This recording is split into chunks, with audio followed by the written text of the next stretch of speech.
Bienvenidos a la siesta. Ante todo. Bueno, me imagino que será muy complicado intentar resumiros en media hora pues, todos los trabajos que tuvimos que hacer en el caso de San Ciruán de Las. Más que nada porque fue una intervención que duró prácticamente una década, o sea, empezamos en el año 2000 y creo que nuestra última intervención fue en el 2010, en la cual hubo una intervención bastante intensa. Para los que no conozcáis, el yacimiento de San Ciruán de Las es una citania, uno de los, vamos a llamar un castro, un yacimiento de la Edad del Hierro, de finales de la Edad del Hierro, de los más grandes que tenemos en la comunidad, que en principio era como el objetivo para hacer el centro de del Parque Arqueológico de la Cultura Castreña, dentro de lo que es la red de patrimonio de arqueología de la RGPA, ¿no?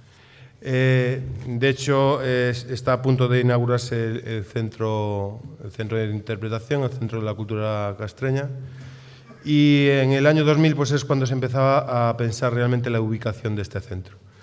Nosotros se nos encargó, pues, el objetivo de nuestra intervención, se nos encargó, pues, por una parte, la caracterización del yacimiento, un poco porque, pese a que es un yacimiento que se excavó durante muchísimos años, ya de principios del siglo XX, ya se estaba interviniendo en este yacimiento, pues la caracterización, la definición de este yacimiento pues no estaba en realidad muy definida, ¿no? Por otra parte, la recuperación de los restos, es decir, todas las intervenciones desde principios del siglo pasado pues fueron numerosas y teníamos una cantidad de restos pues que estaban desde pues prácticamente algunos casi con 80 años sin ningún tipo de intervención al aire libre, ¿no? Y después, pues claro, pues toda la difusión de todo este tipo de restos, ¿no? Como os comentaba, hay una cantidad de trabajos anteriores. Aquí tenéis una imagen de cómo era el yacimiento a principios de siglo, de la entrada del yacimiento. Y claro, López Cuevillas, o sea, para poneros un poco en antecedentes, López Cuevillas en los años 20 pues es un poco el primero que viaja a este yacimiento y que intenta pues, dar a conocer la importancia de este yacimiento, ¿no? Luego, pues, Joaquín Lorenzo sigue con las intervenciones y en el año 50 sufre un abandono impresionante que incluso pues, durante los años 50 y los años 60 este yacimiento lo que fue como un lugar muy importante de materia prima para hacer un montón de carreteras e incluso se llegó a vender toda la piedra por carros, ¿no? del yacimiento. Las intervenciones, como veis, nosotros en el año 2000, que es cuando empezamos a hacer una serie de localización de todas las intervenciones anteriores, antiguas, como es un yacimiento muy grande, como veremos, de prácticamente 8 hectáreas habitables, pero 14 hectáreas transformadas, pues era bastante ardua, ¿no? Luego, en los años 80, se retomaron otra vez las intervenciones cuando se dieron cuenta que era una pena dejar este yacimiento a la mano de Dios. Y tanto Vieito como el Museo Arqueológico, pues encabezados por Fray Augusto, pues hizo las primeras intervenciones sistemáticas, en las cuales se empezó a poner en valor la parte oeste, ¿no? De igual manera, pues tenemos mucho mejor localizados estos sectores donde se hizo las intervenciones y demás. En el año 88, por decir que fue la última gran intervención del siglo pasado, pues es donde se empezó a hacer las primeras intervenciones en área, las primeras excavaciones en área, con el fin un poco de poner este yacimiento, un intento primero de poner en valor, de musealizarlo, incluso empezaron a hacer la consolidación y restauración de las murallas. Se hicieron vuelos infrarrojos, etcétera, ¿no? Sobre el yacimiento. Y a partir de ahí, pues, con todos estos precedentes, pues claro, es cuando empezamos a entrar nosotros. El equipo que trabajó en estas intervenciones es muy amplio. Lo coordinamos un poco Yolanda Álvarez, yo y Miguel Ángel López Marcos. Es bastante amplio porque alberga no solo es una cuestión de arqueología, sino también de restauración, básicamente. Entonces ha habido pues más de 40 arqueólogos que han participado y más de 20 restauradores, ¿no? Aquí os pongo un poco el desarrollo de los trabajos porque quiero hacer hincapié, pues claro, que en el año 2000 y 2001 hicimos una intervención muy importante, muy grande, para poco ver las posibilidades de del yacimiento en relación con el centro de interpretación y con el centro de la cultura castreña. El 2002 hubo un pequeño parón, un poco para poner en valor y para ver cómo podríamos articular todo esto. Luego, del año 2003 al 2005 es cuando realmente se hacen las campañas más amplias, que duraban unos 5 o 6 meses con un equipo de unas 60 personas más o menos, en las cuales se recuperaba tanto los restos excavados en campañas precedentes como los nuevos que hemos excavado nosotros. Y a partir de 2006 pues, sufre un pequeño batacazo pues, con cambios políticos y demás que no creían en el proyecto, lo pararon, lo paralizaron en cierto modo. Y después se hicieron campañas pues, puntuales, en la muralla, en el aljibe, bueno, en ciertos sectores que ya veremos. Veis aquí, por ejemplo, os pongo para que veáis pues unos sectores de lo que se hizo en la campaña 2001-2002. Bueno, en total, todo esto que veis aquí, todo esto en la planimetría, veis que hay una amalgama tremenda de estructuras en las cuales hemos intervenido. Aquí nos pongo la escala, ahora os diré más o menos cómo es el yacimiento. Las líneas de actuación que hemos llevado a cabo en el yacimiento es, por una parte, como nos habían encargado, como os he comentado, la caracterización, la recuperación y la difusión del yacimiento, pues significaba que teníamos que parar un poco a sentarnos y ver qué es lo que teníamos que hacer pues, para definir el yacimiento, para ver cómo se podía articular en relación con el centro y con la difusión un poco de todo ello, ¿no? Teníamos que definir el yacimiento, delimitarlo, no solo eso, teníamos que delimitar también un área arqueológica porque, claro, el propio centro lleva un área arqueológica en la cual se inscribe el centro y en la cual no solo tenemos el yacimiento arqueológico de San Cirván de Las, sino tenemos varios yacimientos castreños y varios yacimientos romanos, varios túmulos megalíticos, petroglifos y demás. Entonces teníamos que definir el área que iba a albergar pues, el centro arqueológico. Por otra parte, teníamos que salirnos del propio yacimiento pues, para entenderlo. No había ningún estudio territorial ni ningún estudio de la zona pues, para saber un poco cómo podríamos ver los fenómenos y las transformaciones socioeconómicas tanto dentro del yacimiento como fuera, ¿no? Nos teníamos que salir de ese área, ¿no? Para lo cual también no solo nos centramos en el área de influencia, sino todo en el territorio circundante, ¿no? Y a la par también pues, teníamos que recuperar los restos, con lo cual teníamos que disponer de un gran equipo de restauradores pues para, por una parte, recuperar los restos que llevaban mucho tiempo excavados y para consolidar y restaurar a la vez también los que sacábamos nosotros a la luz. A la vez que todo esto tenía que tener un sentido y la finalidad pues era pues, todos estos resultados y la interpretación de todos estos resultados pues presentarlos tanto a través de la visita del yacimiento, a través de un itinerario que pudiésemos contar todo esto y a través del propio centro, ¿no? Bueno, el yacimiento está situado pues, en la margen, en la confluencia del río Barbantiño con el río Miño, en una zona muy concreta, en la zona del Ribeiro. Y lo que voy a hacer ahora mismo es un poco definiros, para los que no conozcáis el yacimiento, pues definiros un poco cómo es el poblado, es decir, casi como traer las conclusiones primeras de todos los trabajos antes de que os cuente el resto, ¿no? Como veis, en los años 50 estamos hablando de un yacimiento pues muy grande, en la cual tenemos un recinto central y un segundo recinto que se desarrolla en torno al primero y con varias líneas de murallas. Como veis en esta fotografía de los años 50 ya vemos que es una huella en el paisaje muy importante, en la cual hay una transformación muy importante del terreno, en la cual se pueden apreciar incluso todas las calles radiales que van a dar a la zona central. Curiosamente, 24 barrios, por decirlo de alguna manera. No voy a decir ínsulas, sino le estaríamos dándole un carácter romano ya directamente. Y todo esto, después de todos los trabajos que luego esbozaré más o menos, sabemos que es un yacimiento que se funda desde el primer momento, desde finales del siglo III, principios del siglo II a.C. Sí, y es un yacimiento que se funda de una vez y está totalmente predefinido y ordenado, ¿no? Tiene un hiatus importante, en cierto momento tiene un momento de abandono. No es un abandono directo, pero tiene dos momentos, tiene dos momentos muy importantes de ocupación, que responden a dos fenómenos muy diferentes. El yacimiento,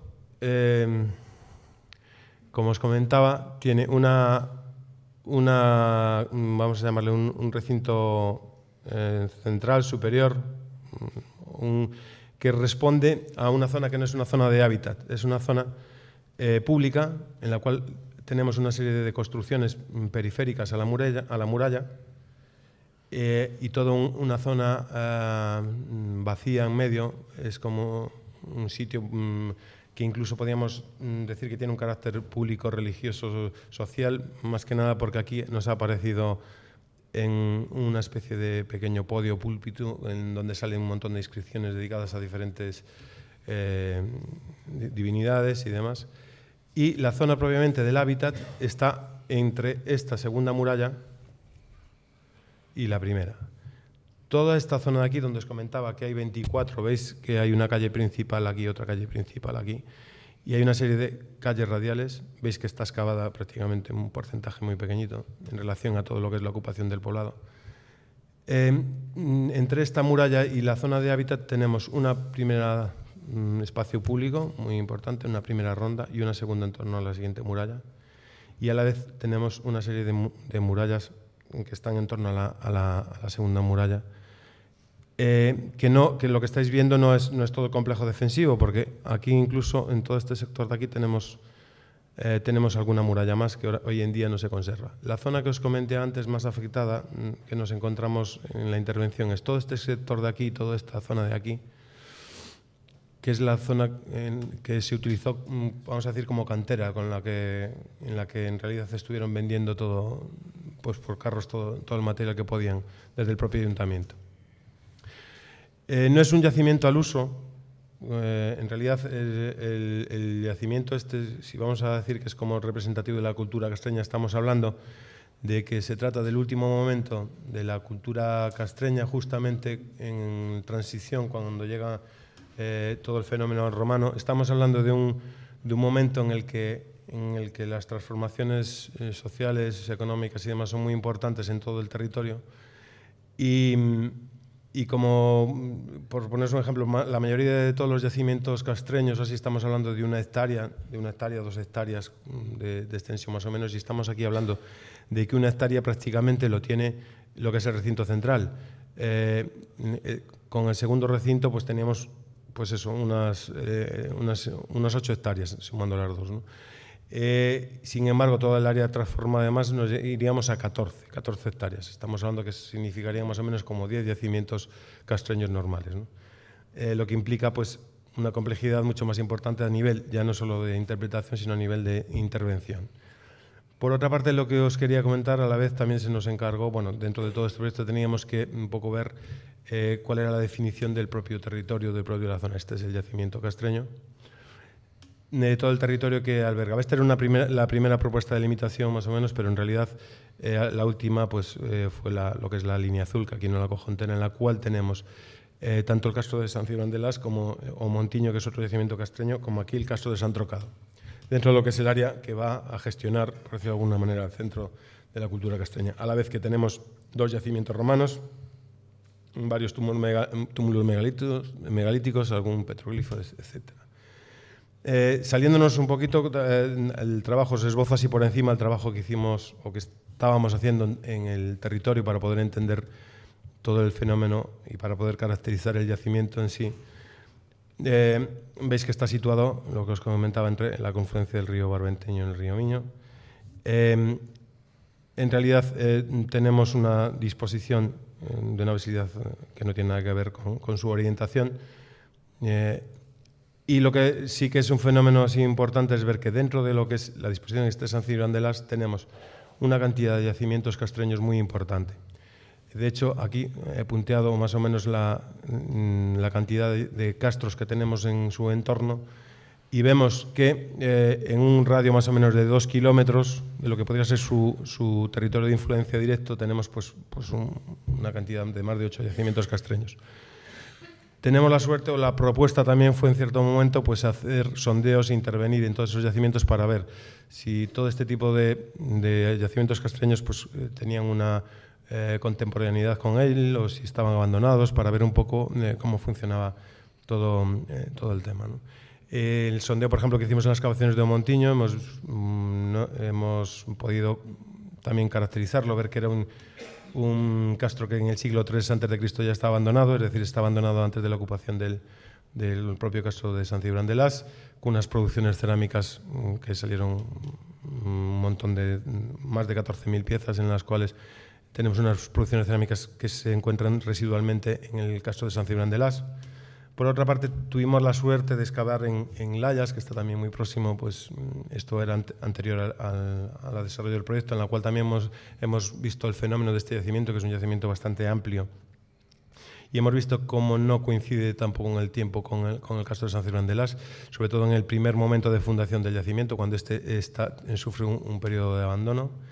El castro de San Trocado, que está muy próximo también, que es del siglo VI, estábamos descartando un poco esa contemporaneidad. Por otra parte, no solo nos hemos fijado en los yacimientos castreños, este es el yacimiento de Layas, sino quiero resaltar pues el tema de la minería aurífera, porque todo lo que es la margen las dos márgenes del río Miño pues está lleno de explotaciones auríferas que en cierto momento corresponden y coinciden en el tiempo pues con la segunda fase esa que hablaba del castro de San Cibrán de Las.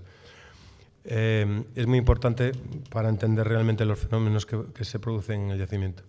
En la parte del norte, que no está señalado en el territorio, igualmente está lleno de explotaciones auríferas primarias de época romana también, como la mina de Alagoa, y esto nos empieza a configurar un poquito pues, todos los procesos que han acontecido un poco en el yacimiento, porque de hecho la dificultad a la hora ya no solo de la excavación, sino de la puesta en valor y de la restauración del yacimiento, nos abocaba un poco a ver qué tipo de estructuras y qué era lo que queríamos reflejar en el propio yacimiento. Está claro que todos estos fenómenos más o menos que os estoy esbozando, que es complicado un poco de resumir, pues teníamos que ver un poco cómo hacíamos y cuál era el origen de nuestra intervención, porque aparte de recuperar los restos, teníamos que transmitirlo de alguna manera, porque normalmente la gente llegaba al yacimiento, veía aquí 4 estructuras, se daba la vuelta y se marchaba. Y ante las dimensiones que os he dicho del yacimiento, pues nos era como muy imprescindible que la gente hiciese el tránsito hasta la zona superior y bajase hasta el lado de la muralla del otro lado para poder recorrer una mitad, por decirlo de alguna manera, del yacimiento para poder, en realidad, ver las dimensiones y sacar una idea realmente del yacimiento, de la dimensión, de la envergadura, de todo ello, ¿no? Por lo cual se proponía recuperar estos yacimientos, hacer intervenciones en áreas muy específicas y que el propio visitante pues, no perdiera nunca contacto con el yacimiento, ¿no? La labor era muy ardua, era muy complicada, ya no solo porque nos encontrábamos con unas excavaciones pues, mejor y menor acertadas, ¿no? Pero teníamos un impacto muy importante como el campo de fútbol que teníamos aquí, este área, que también nos vimos obligados un poco al tema de la restitución del yacimiento. Toda la parte, os voy a poner antecedentes, aquí teníamos un límite. Aquí teníamos un límite de 2 ayuntamientos, siempre se había intervenido en la zona de San Amaro, que es este lado, la zona de Punxín, por decirlo de alguna manera, que todo esto estaba totalmente... bueno, aquí es una foto de los años 80, pues en el año 2000 esto era un bosque de pinos y entonces nuestra labor era intentar recuperar pues todo este sector. Nos encontrábamos con este panorama muchísimo peor que en este momento, los años 50, ¿no? Y el panorama de los aspectos de las ruinas que teníamos, o sea, de los restos que teníamos, era este, o sea, pues una serie de testigos se confundían pues con las propias estructuras del yacimiento. Aquí pues nos veis retirando los testigos y la transformación pues de lo que habíais hace un momento a esto pues es bastante evidente. Esta es la misma visión, más o menos desde el mismo terreno, ahí tenéis el entrocado. Y una vez retirados los testigos, pues más o menos este es el aspecto que queda, ¿no? Hacer un hincapié simplemente, que es complicado resumiroslo todo, ¿no? Veis aquí cómo se va viendo la transformación. Esto nos obligaba también a la vez a hacer una especie de registro, porque a la vez teníamos que abordar no solo la excavación de sectores nuevos, como veréis que excavamos todo este sector de aquí, sino a rescavar y registrar todos estos sectores que no habían sido excavados. Y nos obligó pues un poco a determinar lo que son las viviendas, identificar las viviendas. En total hemos intervenido en más de 30 viviendas, esto es una vivienda, estas dependencias todas, y hemos tenido que definir la funcionalidad en función del registro de los materiales y demás, ¿no? Incluso como hemos estudiado pues todas las estructuras y demás, podemos incluso hacer interpretaciones idealizadas de qué partes están cubiertas, cuáles no, qué son patios, qué no son patios y demás, ¿no? Esto todo, todo este registro que quizá nos hizo hacer como una especie de reinventar una especie de registro para poder hacer que fuese ágil, nos hizo pues eso, a individualizar cada espacio, cada dependencia pues, con su registro correspondiente, ¿no? Voy muy deprisa porque es que no me pone aquí que son 5 minutos y va a ser imposible. Bueno, veis que aquí bueno, el sistema un poco de excavación, lo que quiere decir que todo lo que tenemos aquí es como bastante innovador en el sentido que nosotros, el equipo tanto de excavación como el de restauración, trabaja conjuntamente. No se trata de hacer una excavación en un yacimiento y luego hacer como un proyecto para luego hacer una restauración del mismo. Ya prácticamente todos los derrumbes y todas las de cada dependencia son separados para volver a ser incorporados en cada lugar, ¿no? En su lugar.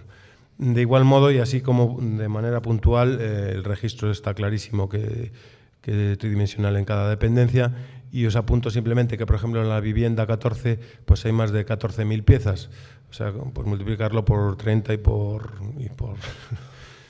todo lo demás, ¿no? Hemos intervenido en zonas totalmente nuevas, veis la calle, una de las calles empedradas que va hasta la Croa, hasta la Acrópolis. Me olvidé deciros que tiene 2 únicas entradas, es el lugar público del que os hablaba, y esas 2 entradas son especiales, son las únicas que están empedradas al lugar ese. Hemos descubierto, hemos sacado un aljibe nuevo de mucha importancia y mucha dificultad, la excavación de la zona de la entrada principal del yacimiento, que es en la zona de Punxín. Esta es la zona que habíais toda que hemos tenido que talar y demás, ¿no? Aquí tenéis algún proceso, por ejemplo, de excavación del propio aljibe. Bueno, cuando lo estamos sacando estaba aquí totalmente desapercibido. Y lo que os quería decir de cara a la restauración, así por encima, por resumir, es que la restauración, como os dije, hay dos momentos muy importantes. El momento fundacional, cuando estamos hablando de más de 4.000 personas que llegan ahí y montan un poblado. Luego, si queréis, me preguntáis por qué digo 4.000 personas. Y en ese momento, pues el yacimiento tiene unas características. Nosotros vemos que hay una división de unas parcelaciones, una división de unidades muy concretas, pero en el segundo momento se hacen unas transformaciones tan grandes de todos esos espacios y unas reconstrucciones de muchas de las viviendas que en realidad es el aspecto que en realidad se ve hoy del yacimiento.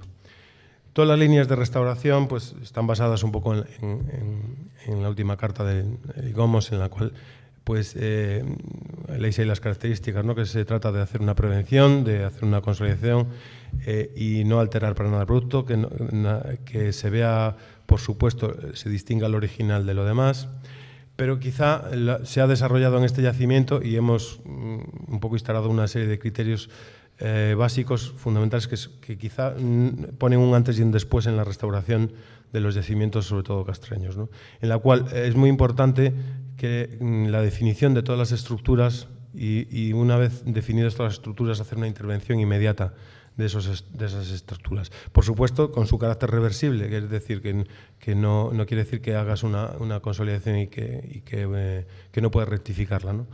Está claro que eso va a generar una protección inmediata y a la vez de hacer esta consolidación es muy importante que haya dar una lectura volumétrica, una lectura cronológica de todos los restos que estás consolidando. De hecho, en la gran extensión que tiene el yacimiento, como veis aquí, se aprecian una serie de volúmenes.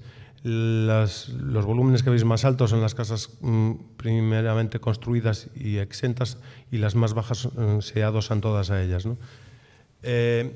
Todo este tipo de consolidación hace que no encontremos una ruina guillotinada, sino que apreciemos un poco todo esto y que a la vez que podamos hacer una lectura cronológica del asunto, ¿no? A la vez intentamos que todos los elementos constructivos pues, que se puedan ver en el propio yacimiento. Incluso iríamos más allá con el tema de pavimentos y hogares, en lo cual no me voy a meter ahora. De igual manera, esto está basado en un registro, está clarísimo, en un estudio primero de toda la estratigrafía muraria y de toda la definición de estructuras, o sea y siempre queda registrado pues todo el tipo de trabajo que hemos hecho, ¿no? Tanto los procesos de anastilosis, además. Así, encima, uno de los principales procesos de alteración que encontramos en el yacimiento pues es este que veis aquí, el empuje que tiene la propia ladera, en la cual llega un momento que hay estructuras que es muy complicado restaurar o enderezar y demás, con lo cual hay que proceder al proceso de anastilosis. Aquí veis el paramento exterior e interior que se desmonta y se vuelve a montar en su posición original, ¿no? Casos excepcionales, como por ejemplo este testigo que contenía una esquina perfectamente con las dos caras, aquí tenéis una y aquí ya la tenemos montada, que si esto no se hace inmediatamente después de la excavación es prácticamente imposible que se pueda llevar a su lugar, ¿no? Bueno, así, por lo poco que queda de tiempo, os pongo así algún ejemplo de antes y después de cómo estamos haciendo los trabajos. Veis, por ejemplo, aquí una de las viviendas, como la teníamos antes de comenzar y cómo quedó. Por ejemplo, uno de los almacenes, el tema del aljibe oeste, como la situación en la que estaba, que no se sabía ni siquiera que formaba parte de un complejo en torno a la ronda de la muralla, cómo encontramos el lienzo exterior, cómo se restaura y demás. El tema de Punxín, el tema antes de los pinos, la muralla, cómo se encuentra la muralla y al final ya cuando la tenemos medio consolidada. Uno de los barrios, por ejemplo, otro de los... Esto ya tenía una consolidación antigua, este barrio, por ejemplo. Ver un poco, pues eso, el aspecto que más o menos se le da al final al yacimiento. Deciros que no llegamos ni siquiera al 10% de toda la extensión. Es una pena, veis, del sector que tenemos avanzado y demás. Esto es el aspecto más o menos que hemos dejado al final de la zona excavada. Y todo esto pues, está en función, claro, del centro de interpretación que tenemos aquí, ¿no? Aquí está en plena construcción y esto ya está aquí el centro construido y el área que tenemos más o menos excavada, ¿no? Simplemente deciros que, bueno, veis aquí que esto es lo que se ha conseguido con esta intervención. Y aquí podéis apreciar clarísimamente que única y exclusivamente tenemos una zona muy parcial. Simplemente con la limpieza y la domesticación un poco de esta vegetación toda que tenemos aquí, veis que hemos conseguido que esto prácticamente tengamos ahora una lectura de los barrios, de las diferentes viviendas, de las diferentes cabañas y demás. Tenemos este sector que todavía no se ha intervenido en él. De hecho, creo que hay aquí un sector privado nada más, pero lo demás queda por hacer. Y en realidad es una pena que todo esto hoy en día pues pueda quedar en nada, ¿no? De hecho, la consolidación, nosotros hemos hecho una consolidación bastante agresiva, incluso casi a prueba de la política, que decimos, porque puede sufrir un buen abandono en cierto momento, ¿no? y nada más. Fue atropellado, pero